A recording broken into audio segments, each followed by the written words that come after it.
I'm about a dollar. You can't tell me nada. You can't tell me nada. You can't tell me nada. I'm about a dollar. You can't tell me nada. Dollars, been Welcome draped up, stand to up. another episode of Leave It on the Court podcast with your host Jay Dines and my little bro Giannis, where we talk basketball, everything basketball, NBA basketball. I need everybody to go to that YouTube channel. Make sure you subscribe, like, and share. Also, I need everybody to check us out on TikTok, on X, and on Facebook. And make sure you catch us every Sunday, usually right here at 4 o'clock, right here on Instagram Live. A little update: we're going to be changing the date soon, or maybe the time frame soon, because of football season is about to end, and so look out for that. So the time will be changing again. We're trying to put it in a place where people can enjoy the show, at a good time frame. So we'll let you know about updates on that soon. Other than that, this is a special episode today. We're going to try to drop more when things happen and stuff. When we find time to do stuff like this, we're going to start trying to give y'all more content, give y'all more lives. They might not always be an hour. Some of them might be shorter, just so we can keep up with the timeline of what's in the NBA and stuff. So even if I come on here by myself for a minute and just give y'all my personal update on what's going on in the NBA, we're going to try to provide you guys with more content, so stay tuned. With all that being said, Brody, what we got going? Luka and Dennis Schroeder had an incident. We got to talk about that. Yeah. We're going to talk about the Golden State Warriors. We're going to talk about Anthony Davis' injury. We're going to talk about the John Morant trade talks. But we're going to start this episode off talking about Rich Paul. Now, Rich Paul and Max Kellerman have their own podcast called Game Over. Mm-hmm. And on a recent episode, Rich Paul stated, if I were the Lakers, I would be targeting the Memphis Grizzlies as a trade partner. Some way, somehow, I would be trying to get Jaren Jackson Jr. Hold on. Before you finish, I got to add something to that. Hold on. So there's more to the story. I went in, shout out Flight Mike, my favorite YouTuber, insider. So this isn't the only incident. It was 3 podcasts that he's been saying something about the Lakers and what they should be doing and stuff. And this was just like the thing that took it over the top. Or whatever. So he had been talking about the Lakers and them trying to depend on Luka for defense. He's just been sending little shots to the Lakers and this organization about what they should and shouldn't do. But this was like the straw that broke the camel's back. So that I was wondering why it was such a big thing. Now I figured it out. It's because he had been saying stuff prior to this, and then it just went too far this time. So go ahead and finish. Okay, I'm about to look that up. So the quote was, if I were the Lakers, I would be targeting the Memphis Grizzlies as a trade partner. Somehow, some way, I'll be trying to get Jaren Jackson Jr. and maybe Triple G. You can make an unemotional decision and trade for Austin Reeves. So Rich Paul explained himself, saying that these were all hypotheticals because he was asked a question, what should the Lakers do to be a contender? Like so, there's been a reaction across the sports world. So you say you were watching Flight Mike, and there's been multiple instances where he's talked about the Lakers and what they should do. What other information do you have on that? Well, he was saying that since the team is, basing what they're trying to do on Luka, their future around Luka, but all this is based on whether or not Luka is going to play defense. You know what I'm saying? He was saying that if that's what we're, pretty much planning for, then we should probably get some help. And that's what led to the talks about Jared Jackson on the next episode. And then he was just basically he's just speaking too much on the Lakers. Just, you know what I'm saying? Just, and it's like, this is your top client, play for the team. It's not a good look. First of all, let's just keep it 100. Agents shouldn't be talking.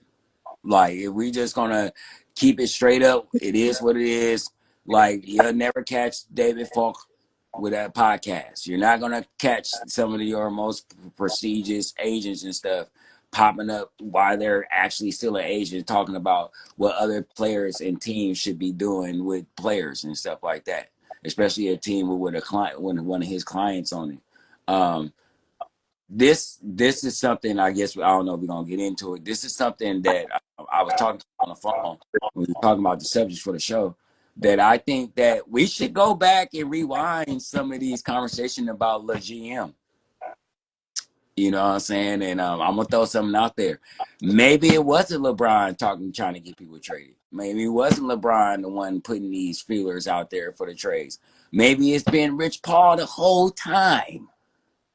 Because you got to think, he's having dinners with the GMs. He's the one having dinner with people. And, he can throw scenarios out there because he has so much power that, he can make these trades happen. He knows organization. He knows people in the organization and stuff like that. So a lot of these trades, we might need to go back and look and see, was it things said by Rich? Was it things that, because LeBron comes out every time somebody try to put that little GM label on him, he comes out with an interview like, I didn't have nothing to do with this trade. Like, I don't know why y'all keep trying to put it on me.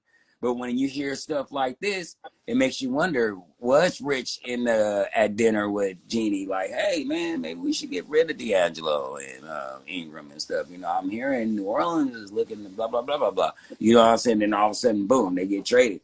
And that makes more sense than LeBron going upstairs saying, hey, we need to get rid of Ingram and D'Angelo. I don't like them. You know what I'm saying? We need to put them somewhere else. You know what I'm saying? That sounds a little bit more, because bugs in the ear when you a GM, and we're gonna get to the part about what happened with him and another agent due to this too. When you put bugs in GM's ear, maybe they weren't, on the radar for doing that or thinking that and stuff. You set up the player for something bad if that's not what he was trying to do. Understand what I mean? Yeah. But if I'm Austin, I'm feeling some type of way because maybe they weren't even thinking about that, bruh. You know what I'm saying? And you being who you are, you and at the top of the level that you at, when you say stuff like this, it has a little more credence than if it was somebody that's not an agent of the top 10 players in the world right now. You know what I'm saying? If I'm a GM and he say that, I'm calling Rich. Well, you know something?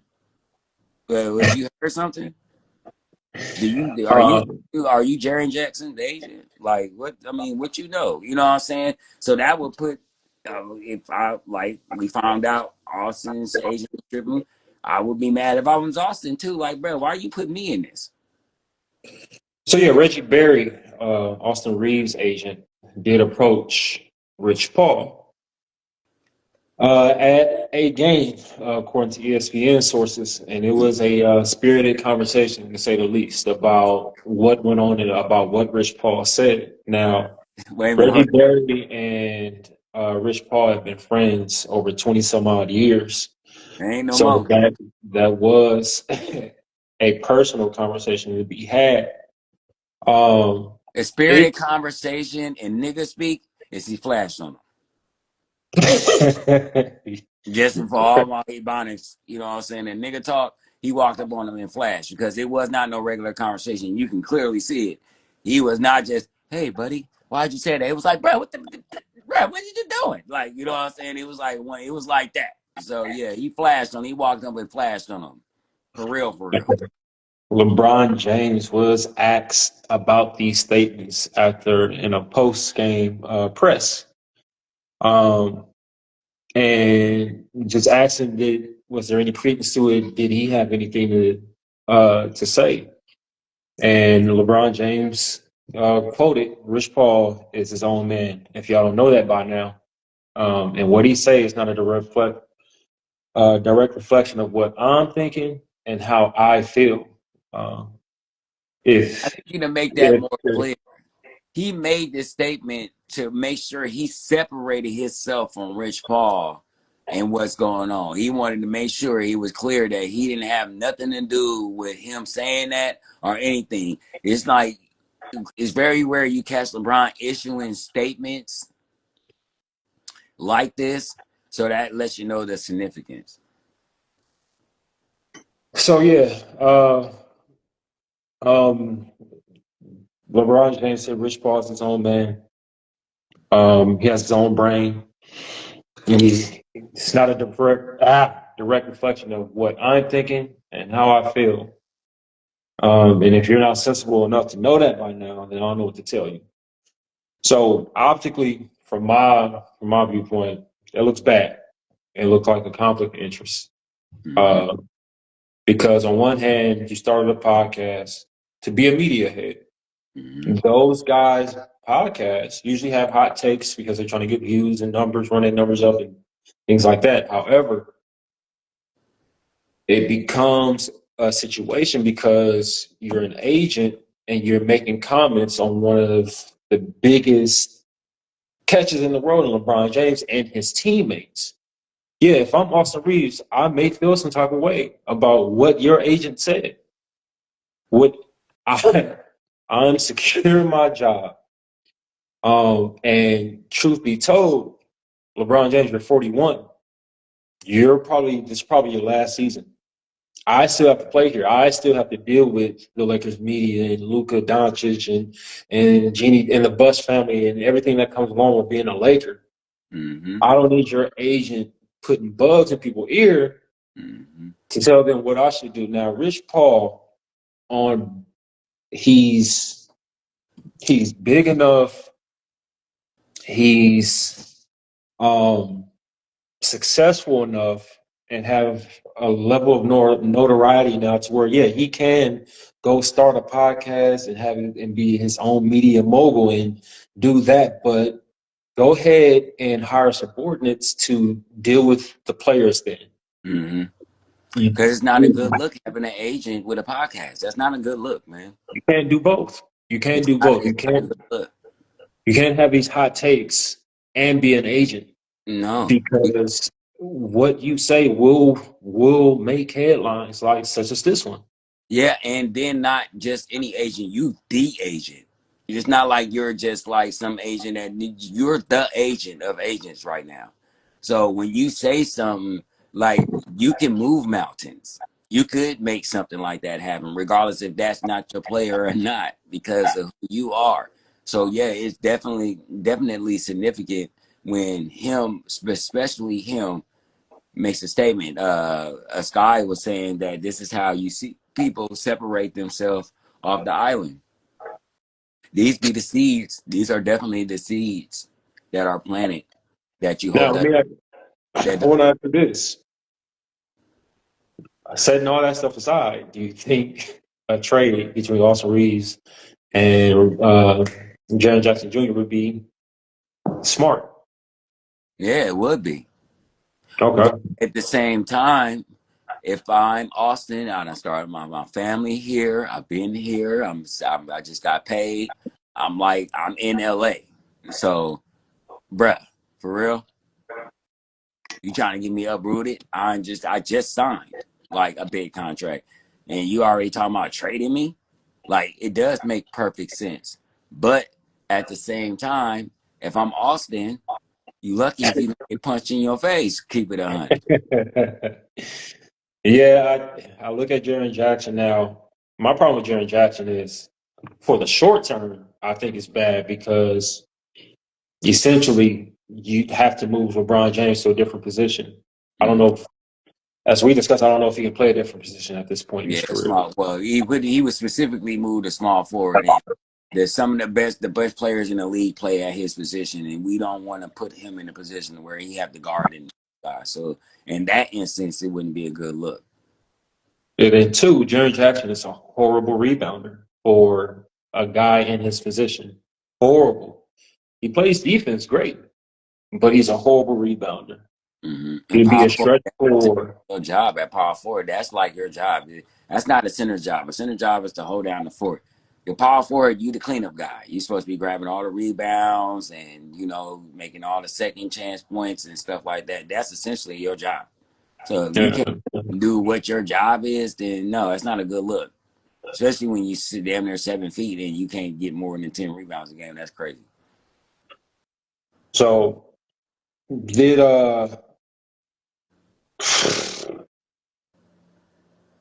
lastly, I don't know if even after Bron is gone and you just have a team with Austin Reeves, well, just have a team with Luka Doncic and Jaren Jackson is a it's a playoff contender. Even I don't know.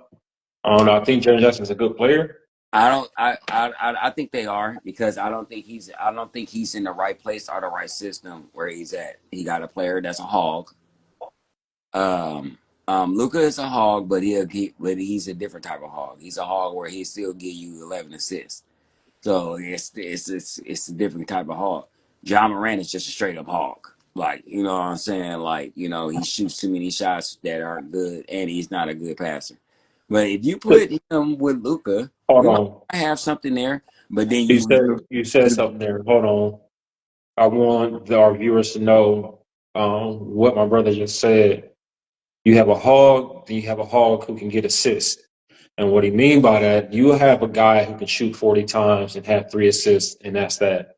Iverson, Kobe, Jordan, those kind of guys.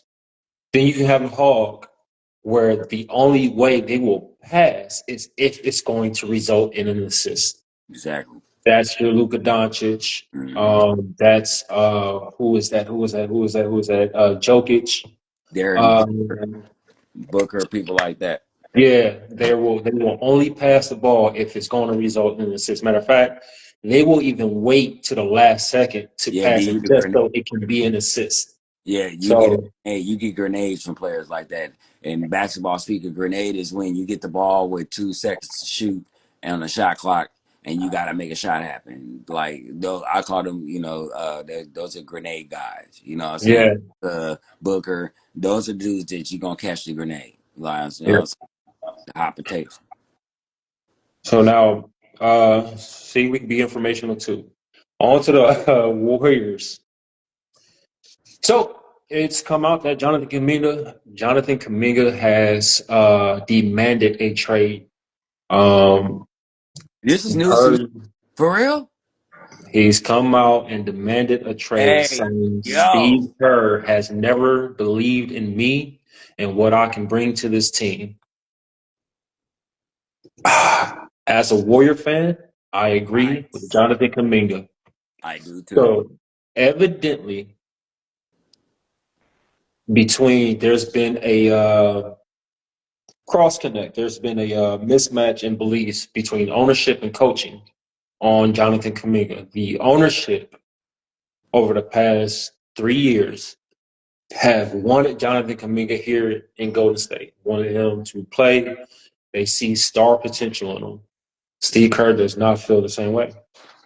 Steve Kerr feel like he's a ball stopper and that he takes games or plays off on defense, and that according to Steve Kerr isn't the Warriors culture.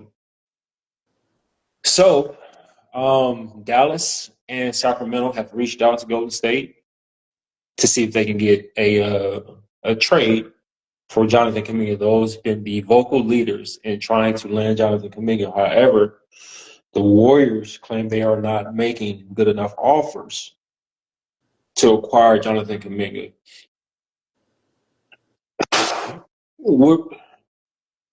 Who are some players you think that the Warriors should be going after before the February 5th trade deadline?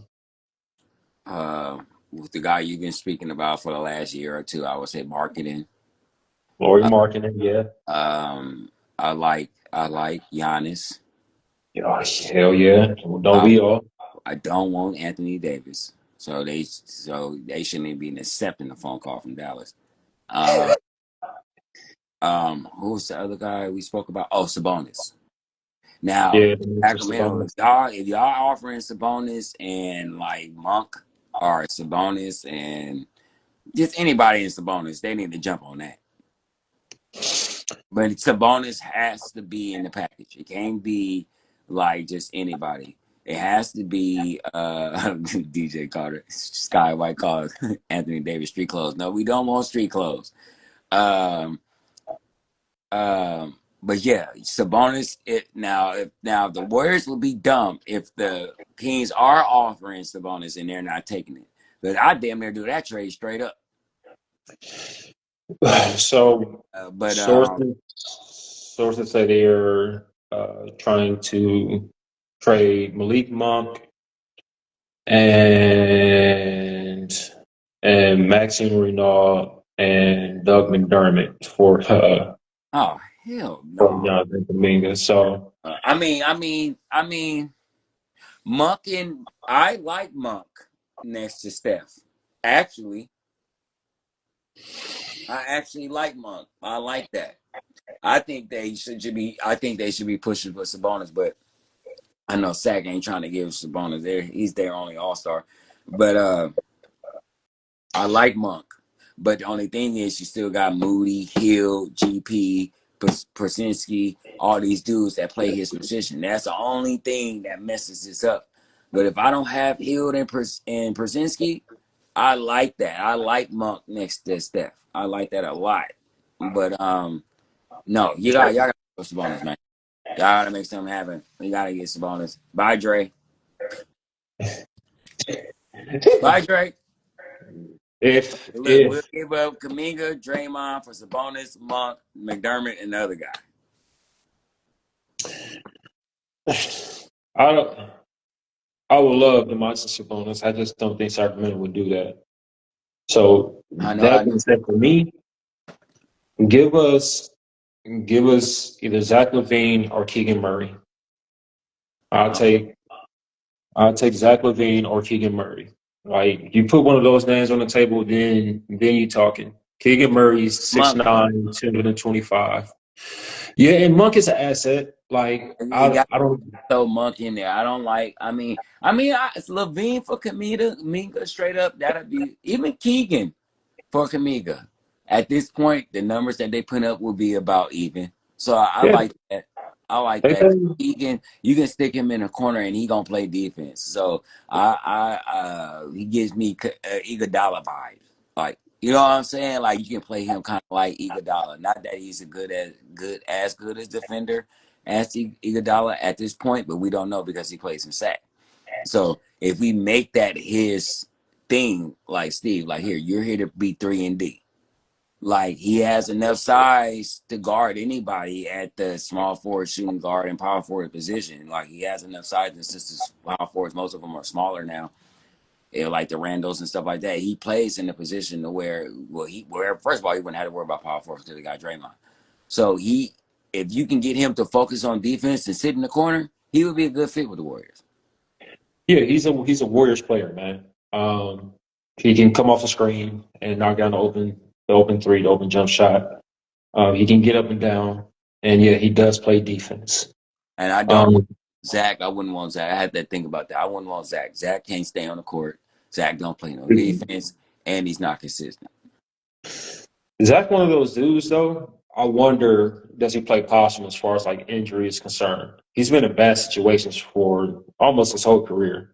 I Mm-hmm. just wonder if you put him on in a winning situation, along Steph Curry, along Jimmy Butler, But Draymond the thing Green, would is, he he be more picked this. available? Huh? He signed these contracts. He didn't have to sign with the Bulls. He didn't have to sign. He was free agent when he got signed by these people. So these are teams that he picked that weren't good when he picked them. Yeah, and they also offer money too. Where the Sacramento the trade, but I'm talking about like the initially when he went out for free agency and the Bulls signed him. Look, this is be the difference. Okay. Okay, so in Zach LaVine case, I understand because he was trying to get paid his first big contract. So I can kind of see going to a team and of course it's the Bulls, Michael Jordan legacy. You go over there as a shooting guard, you bring them back, and kind of like put you in the conversation, like, next Mike type shit. I get that. And you want to get paid. But like he's old enough to where he should have been signing somewhere where he wants to win. Because it's not like he's a spring chicken anymore. He's Nope. closer to 30 than he is to 20. So He is like heavy. at this point in his career, I would have signed to somebody who like a San Antonio or somebody. I definitely wouldn't went to no damn Bulls. I would have went to like Milwaukee, somewhere where you got a chance to, win. You know what I mean?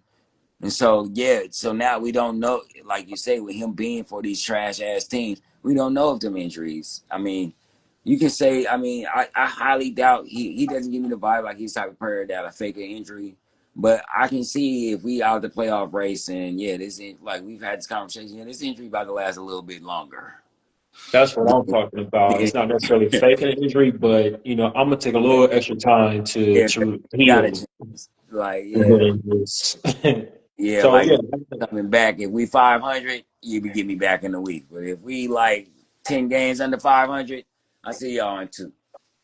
I Like see y'all too. yeah, you know what I'm I, saying? I I just think he'll be what I see that the Warriors need is almost exactly what the prototype of what Jonathan Kuminga is. 6'8" wing defender Three and that's D. committed to playing defense and can actually knock down an open 3-point shot. Yeah, That's the Warriors player. they need the Shane Battier, the who else was like that? Um what's his name? Green. They need that type of Danny dude. Green. Danny Yeah. Green. They need that guy. They need a guy who just like messing with everybody and shooting. You know what I'm saying? And I definitely would take a lot of stress off Steph and Jimmy because Jimmy can't be that guy no more. He's not the sit down in a chair guy no more. No, So, not anymore. but see, the thing is, this does put Jimmy out of position because now he's playing shooting guard, and he's not a spring chicken either. And shooting guard in the NBA right now is like one of the most lethal positions right now. You know what I'm saying? Do we want to see Jimmy guarding them, or do we put Keegan on the guards if we do get Keegan? So that's what I'm saying.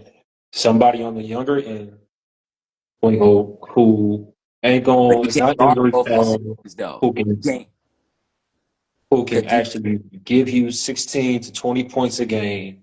That's not afraid to shoot the ball. Because Jimmy, he's afraid to shoot. Just keep it above. Or doesn't want to shoot. That's not his first. He'd rather pump fake you and try to get to the basket.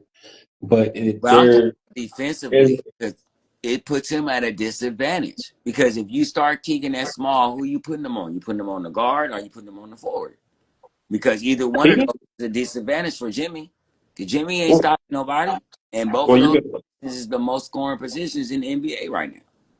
you got to think Warriors basketball is a switching defense. They Huh. switch everything. So Jimmy Butler will guard who he guard. Keegan Murray will guard who he guard. But But are they typically, you switching want to give because those of the a lack for of different defense? assignments. Do you think they're switching because of the? Do you think they're switching because of the lack of defense? Because once you get somebody who can play defense, you don't have to switch. I think a lot of this. Well, I mean, you have to switch the guard and the shooting guard because of Steph. Because you got to hide Steph on defense a little bit. So you got to kind of switch. Do you have to switch to backside once you get Keegan though? You got Historically, Draymond guarding it, his man. You for got the last, except for like Draymond Green, unless it's like a special defensive assignment. But for the last 8 years, that's the Warriors defense. We switch everything. Everyone is interchangeable. That's how they roll. Um, but yeah, if it ain't for Sacramento in particular, if it ain't Keegan Murray, if it ain't Zach LaVine, if it ain't Domantas Sabonis, including one of these trades, I don't even want yeah. I don't want to even. You know what I'm saying? to. For real. um, I like Dylan. Dylan, I take Dylan for Kuminga. what Dylan? Brooks. Oh, from Phoenix.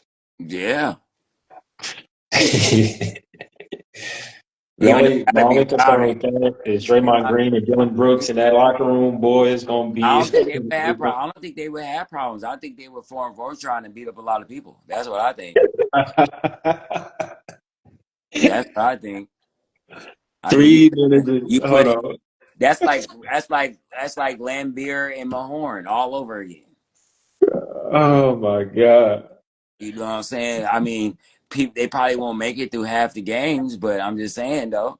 The text That's why and and stuff along, we'd be a lot of games for people who ain't making it to halftime. But I'm saying it'll be a good show. That's for sure. That's for sure. All the fights and stuff, they would be like old school's 80 late 80s. I mean early 80s basketball. every every half they'd be oh like, my God. Draymond, Dylan, oh, somebody got, oh, it's the fight, it's break it up. Yeah, at least once each half, we get one of those. You know what I'm saying? So it'd be entertaining, old school Detroit Piston basketball. You know what I'm saying? But Dylan can hit a three and he can play defense. He's just a hole.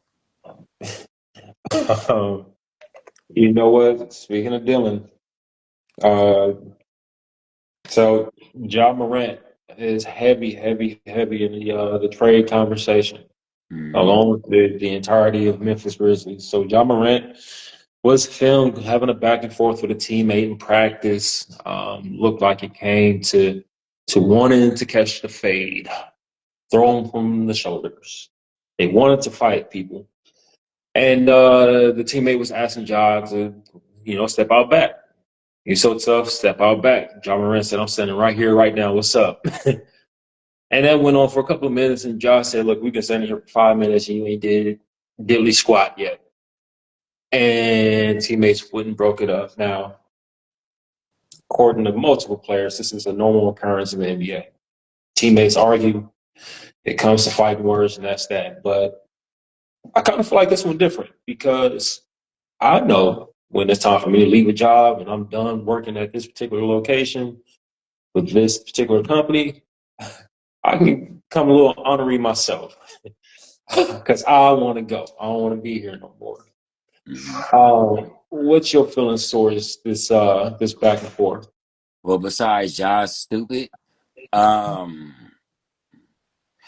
I'm sick of dude, to be honest, and I'm definitely sick of hearing these type of things about him because the Ja news isn't as of late has not been good coming out of Memphis for maybe the last 3 seasons. Yeah, but I'm tired of hearing his name in the negative light to have all this talent because I feel like it's being wasted behind ego and stupid stuff. You know what I mean? mm, And so, like, I'm at that point with it. Like, either kick him out the league or get him off the team. Like, you know what I'm saying? Because I'm tired of him. You know, he's not as good as everybody make him out to be. He's not a good shooter. He's not a good passer. He's not a good defender. You know what I'm saying? Yeah, he can give you 36, but he has to be on to get that 36. You know what I mean?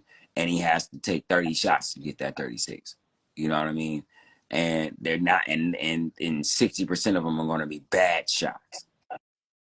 So it's like, if I'm the teammate, I would have fired on his ass and just, you know what I'm saying? Like, okay, you want me to do it here? Bah! You know what I'm saying? I guaranteed I can almost bet my last dollar he wouldn't have did nothing. you gotta, You I can know, agree with that. he gives me fake tough guy vibes all day, every day.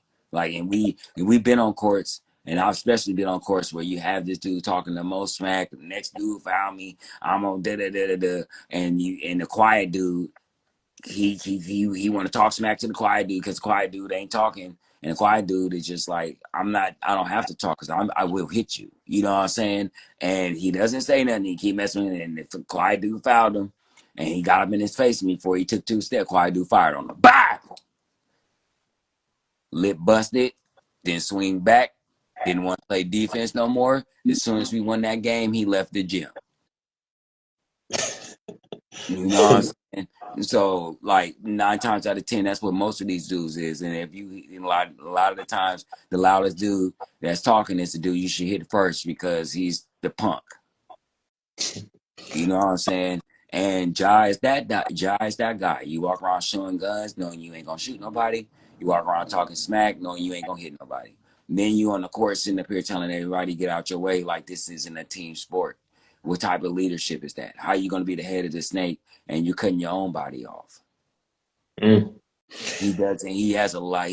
And what's crazy is, after everything he done been through, you would think that he would have some level of maturity. No, this is the same guy who's still making gun and throwing grenades at the crowd. This is still the dude grabbing guns. You're not catching him on camera now. Um, I don't know what's wrong with him.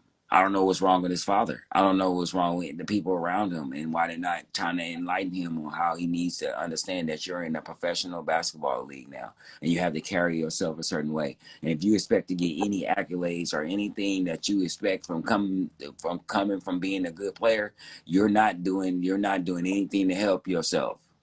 This is how come you weren't on the Olympic team this year. That great Olympic team that just passed. This is why you're probably not going to make an All-Star team. This is probably why you're not going to make a first team offensively. This is probably it's not have nothing to do with your basketball. It's stuff like this. Mm.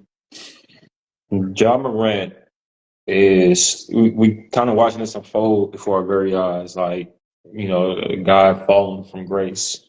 Um, was this NBA superstar, one of the hottest selling shoes, all the NBA, having commercials and everything else, to this year playing 21 of 39 possible games, below all of his career averages. But I do think I do think his career is salvageable. I do still see how he can be special.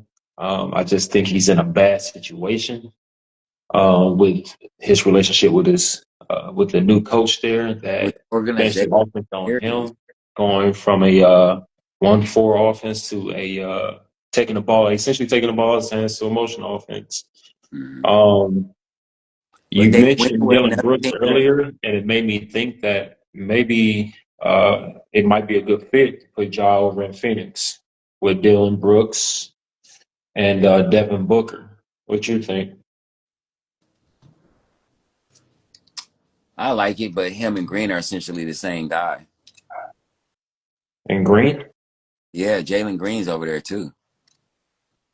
I forgot about Jalen Green because he hadn't played all season. He's We still we recovering from injury. we about to forget about Ja too in a minute. But they're essentially the same player, basically. Eh, Jalen no, isn't Jalen is good, but he isn't great at anything. He's good. He's a good player. He can give you 20, 30, but like Ja, but he can't. He's not a great shooter. He's not a great passer, not a great defender. So now once he does come back, he's gonna start because he's getting paid because of what he got from Houston. So now you put him. So this is your five. You got Ja, him, Brooks, and Brooks has been playing point guard. And do you start Dylan? Do you bring him off the bench? Do you put him at power forward? I don't know who essentially they power forwards and stuff. You still got the white guy over there that can shoot. So do you trade Jalen? Do you trade Dylan? Do you send him back to Memphis? Like they're gonna have to make a hard trade to get him in Phoenix. I The only person that matches his money is probably Jalen. I would consider sending Jalen. I really would, or even Grayson Allen. But Ja, Devin Booker, Dylan Brooks as your 1, 2, and 3. Mm-hmm. Then they got Mark Williams on the back end at the center position. Mm-hmm. Um, and I guess anybody at the 4, like a Ryan Dunn or Royce Dylan O'Neal. because the fours are small in the Western Conference, so I'll put him at 4. Um, And then but have I mean, if they kept Jalen, I have Jalen starting with Dylan. I mean, with Brooks, and have Dylan playing power because ain't nobody everybody his size. What he's 6'7", 6'8". Shoot with this. Jalen Green, No, Dylan Brooks. He like 6'7", 8 or something like that, right? Shoot, Draymond, Randall, everybody's like 6'10" and 6'9" and under at power forward in the West for the most part, except for maybe Gordon. yeah, he Dylan Brooks is And six I mean seven. Dallas, but they ain't got Anthony no more. So, you know what I'm saying? He was probably the tallest power forward he would have to face that actually had skills in the West. So you can stick Dylan at power, and I would have him, Jalen, Brooks, uh, Dylan, and uh, Williams at center. I don't. But one of them dudes gonna have to go to get Ja. And it's either Yeah, gotta be Jalen because Jalen is the only person that's close to his money. yeah, I would send Jalen.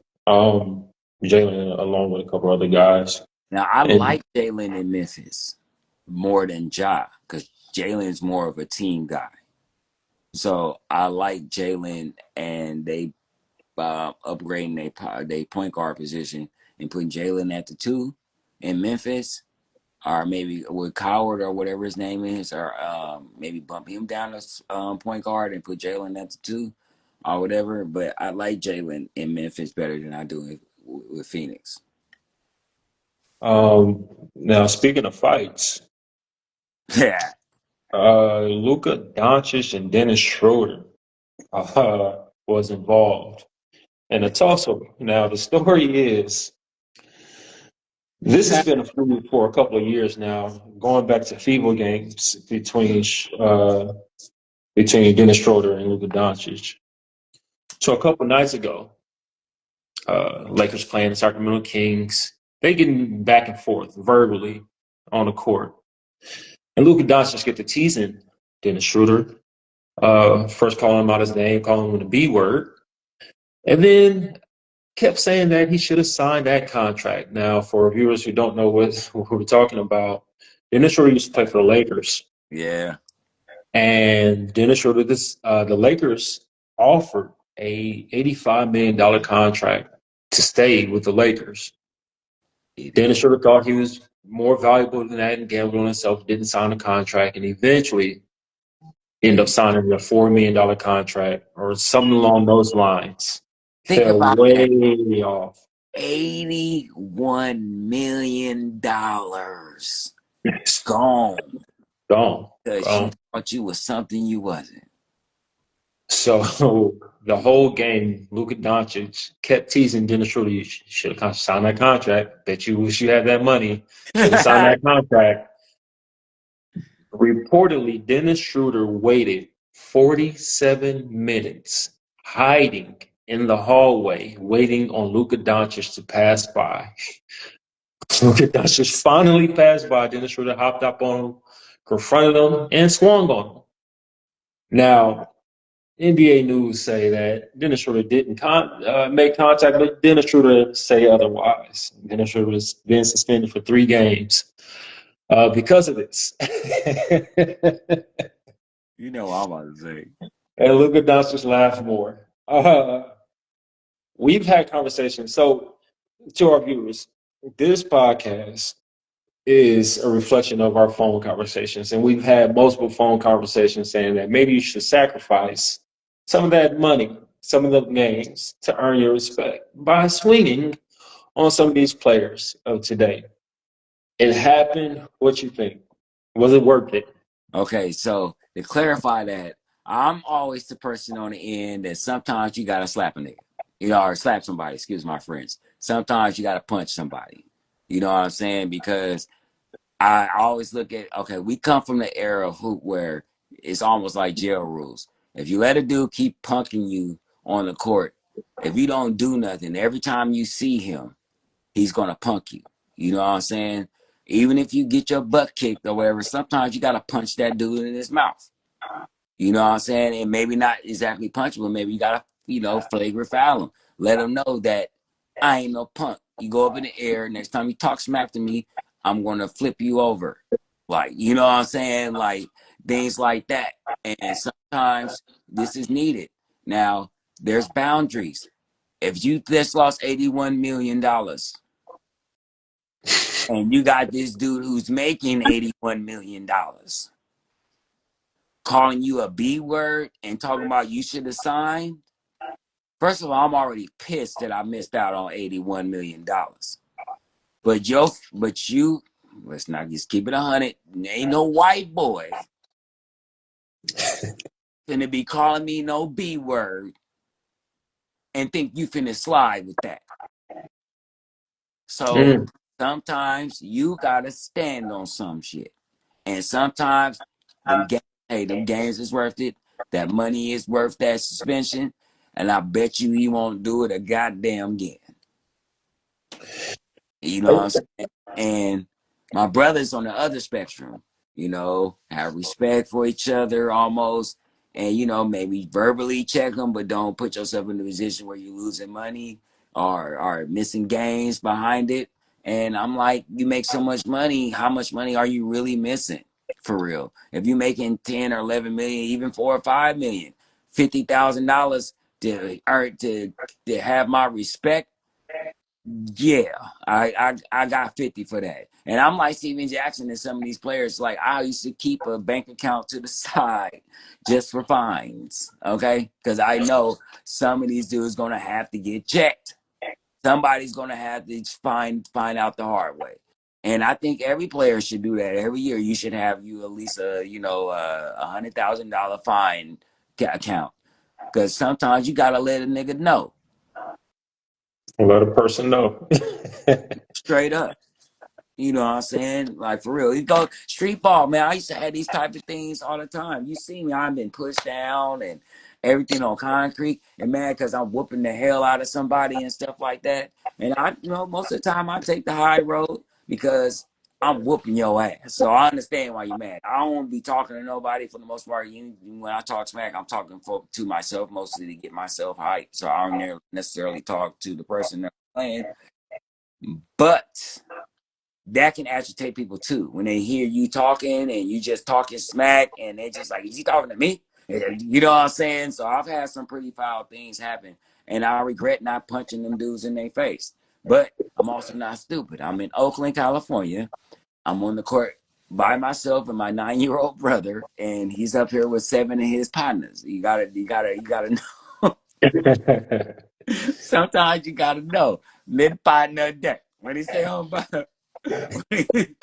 he said on What you one court, mean? You live let to fight fight, another day.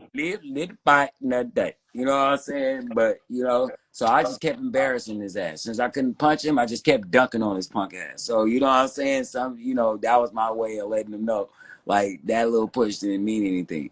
But it has been times, like when I was in Canada playing, when we was up in this gym, and this dude fouled me real hard because we were winning. Then he lost. Then he got back on the court. And I reminded him why you should never do that to an East End dude. Like, for real. I don't care where we at. You gonna find out.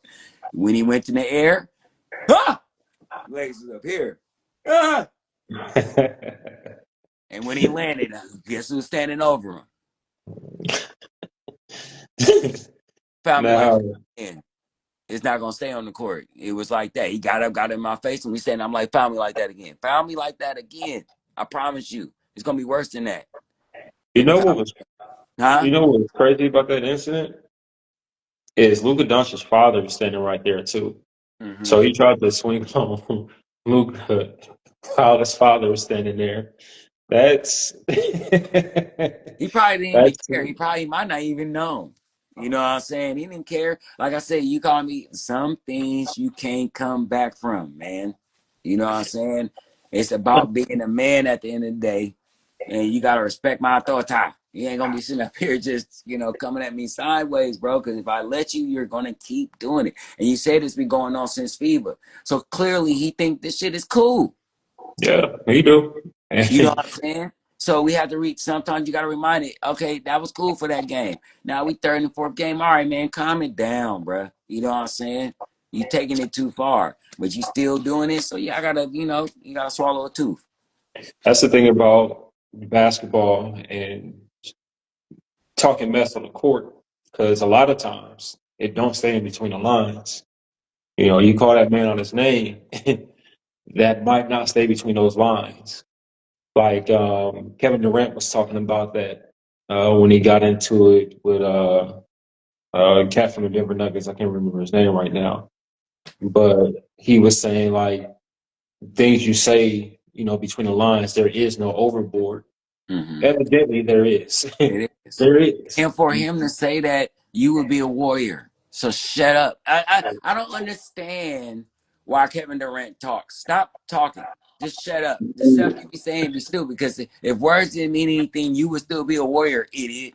Because the whole reason why you left the Warriors is because Draymond called you a bitch and told you we didn't need you. If we want to just go down to the bare minimum of why he really left. He felt like it wasn't resolved right because you were still mad at what he said, not what he did, what he said. You were mad at the organization by not handling it about what he said. So don't sit up here and say what words happened, because that happened on the court. It didn't happen in the locker. He called you a bitch on the court. You And know what I'm saying? then So this, And you think about I think about what he's saying, it should have been left there. the Carmelo Anthony and Kevin Garnett situation where Mm-hmm. Melo tried to meet him at the bus. Mm-hmm. Melo And tried to he was meet Kevin on Garnett fire. at the bus. Hey, yes, that was it. And the only thing saved him was the people that was out there. Melo, dude, Shumpert tells the story. It's just crazy. He's like, Melo usually does a whole routine after after the game over. He lifts weights, he runs, takes a shower, and everything. He said by the time he got to the locker, Melo was in his clothes, about to walk out the locker room, and he was trying to stop him because he didn't take a shower or nothing. I just want to see KG. I don't forget all that. I'll forget all my lifting weights and doing all the stretch bands and all that. Where's this dude at? I just want to punch this dude in his face to make sure he knows not to ever say that to me again, my dude. You know what I'm saying? And sometimes it's worth the fine, man. You make millions of dollars. What's 1-2 game check? Like, come on. Just every time I hear that, these ex NFL, ex NBA players just be like, "Man, I wish I had that money back." That's all they say. Yeah, I like, was be listening the broke to. ones though. It don't be the rich ones. They be them dudes that didn't make all the money them dudes made though. Wish I had that money back. It'd be like the Steven Man, Jacksons and stuff like that. The biggest contract maybe was 50 million and stuff like that back when it was early, but now it's 10, 20 years later, and that 50 million is looking real low now. So yeah. But if you shit, were LeBron or Carmelo or something and you done had 200 or $300 or $200 million contract, 100,000, you wipe your butt with that. You go outside, you pay for parties. Literally, they pay for parties for that much money. Like, I can miss a party, then knock a dude out to get my respect. now, lastly, Anthony Davis is expected to miss several months with the torn ligament in his right hand. I mean, left hand. He's the new Which, handyman. That's Mr. Glass, handyman from A Living Color. Don't forget the bar at the handicap. uh, That's Street Clothes. That's him. That's him. That's handyman. That's his new nickname. New nickname. We coined it. Leave it on the court. It's not Street Clothes no more. His new nickname is Handyman. Don't forget the bar. Don't. uh, dude is I I've never seen this before. Not like this. Not in NBA. Yep. I've seen people get an injury and that one injury linger for the rest of their career, but not a Sam, hand, then a shoulder, then a knee, then a foot, then an eye, then a chest, then a back, then another knee, hey, then he like God damn what's the game where you put when you try to pull the bones out the body and stuff? Operation, isn't it? operation, bro. I've never seen it. So for the NBA trade deadline less than a month away, there are teams that are actually interested in Anthony Davis. Hold Surprisingly. on. It's like when he playing a game, it's like playing Operation every time you make a basket and you touch him. Fuck. Bruh, damn. Wait, where the fuck you get a?